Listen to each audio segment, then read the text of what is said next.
Fëmijët në Australi u zgjuan të mërkurën paqësje në llogaritë e tyre në mediat sociale pas vendimit të hartuar për t'i mbrojtur ata nga algoritmet që shkaktojnë varësi dhe ngacmuesit digjital. Instagram, Facebook, Threads, Snapchat, YouTube, TikTok, Kik, Reddit, Twitch dhe X do të zbatojnë ndalimin për fëmijët të cilëve u janë pezulluar llogarit. Kryeministri australian Anthony Albanese e quajti zbatimin e vendimit të marrë një ditë krenarie për Australinë. Kjo është dita kur familjet australiane marrin përsëri pushtetin nga kompanitë e mëdha të teknologjisë.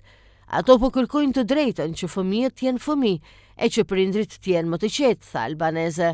Sipas ligjit, platformat duhet të vërtetojnë se kanë ndërmarrë hapa të arsyeshëm për të çaktivizuar llogaritë e përdorura nga persona nën 16 vjeç e për të parandaluar hapjen e llogarive të reja, ose do të përballen me gjoba deri në $32 milion. Përveç listës së faqeve të internetit të ndaluara, ka platforma që nuk përfshihen në ligjin e ndalimit, të paktën për momentin. Këto janë Discord, Google Classroom, Lego Play, Pinterest, Roblox, Steam dhe Steam Chat, WhatsApp dhe YouTube Kids.